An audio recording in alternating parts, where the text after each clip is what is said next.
ఆషాఢమాస పూర్ణిమ బహుళాష్టమి సందర్భంగా మిథున రాశి వారికి ఎలాంటి యోగాలు ఉన్నాయో ఈ వీడియోలో సవివరంగా సంపూర్ణంగా తెలుసుకుందాం.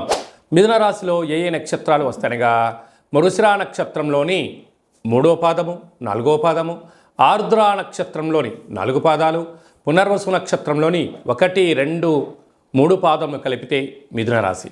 చాలామందికి పుట్టినటువంటి కాల సమయంలో డేటా ఆఫ్ బర్త్లు లేనటువంటి కారణం వలన పేరు యొక్క మొదటి అక్షరాన్ని అనుసరిస్తూ ఆ రాశిని తెలుసుకునే ప్రయత్నం చేద్దాం.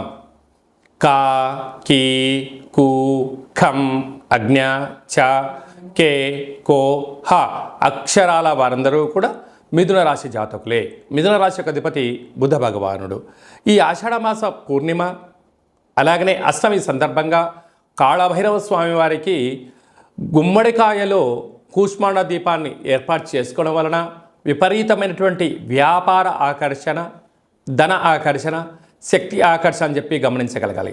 రాశాధిపతి బుధుడు ఆకుపచ్చటి రంగులో ఉంటాడు కనుక బూడిద గుమ్మడికాయ కూడా అదే రంగులో ఉండడం వలన జ్ఞానం, బుద్ధి, ఐశ్వర్యం, ఆనందం మిథున రాశి వారి సొంతం అని చెప్పి గమనించాలి. ధన, వాక్కు, కుటుంబ స్థానంలో రవి మరియు బుధుడు సంచారం చేయడం వలన బుధాదిత్య రాజయోగము అనగా ప్రభుత్వ ఉద్యోగ ప్రయత్నం చేసే వారికి ఇది చాలా మంచి కాలము. ఉద్యోగం చేస్తూ ఉండబడిన వారికి ప్రమోషన్స్, మీరు ఏ ప్రాంతానికైతే అనుకుంటున్నారో ఆ ప్రాంతానికి ట్రాన్స్ఫర్ అవ్వడంలో అద్భుతమైన విజయం మీ సొంతం కాబోతుంది. నూతన వస్త్రాలు, బంగారు ఆభరణాలు, షేర్లు, భూములు, ఇంటి స్థలాలు క్రయ విక్రయాలకు ఇది చాలా మంచి కాలము అని చెప్పి గమనించాలి. అర్ధాష్టమ కేతు సంచార స్థితి ఉండడం వలన చిన్న చిన్న విషయాలకు మనసులో బాధలేం పెట్టుకోవద్దు.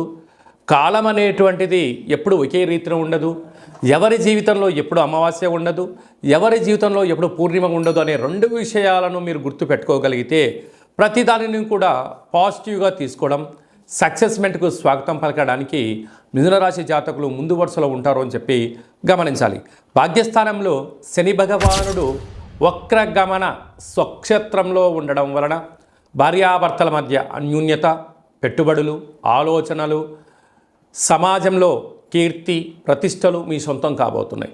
రాజ్యస్థానంలో రాహు సంచారం చేయడం వలన ప్రమోషన్స్ రావడము, వ్యాపార అభివృద్ధి, మీకు ఏదైతే ఇబ్బంది అనిపిస్తుందో వాటి సందర్భంగా తగు శిక్షణ తీసుకోవడం, ట్రైనింగ్ తీసుకోవడం, లేకుంటే వాటి గురించి బుక్స్ చదువుకోవడం వలన ఈ అడ్డంకులను, ఇబ్బందులను అధిగమించే ప్రయత్నం చేయడంలో విజయం మీ సొంతమవుతుంది.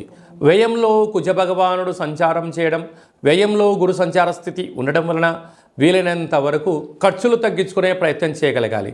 అనవసరమైన ఖర్చులు, విందులు, వినోదాలు అని బంధువులని, మిత్రులని ఆర్భాటాలకు వెళ్ళారా మీ యొక్క ధనం అయిపోయిన తర్వాత మీకు ఎవరూ కూడా గొంతులో నీళ్లు పోసే నాథుడు కూడా ఉండడం చెప్పి గమనించాలి.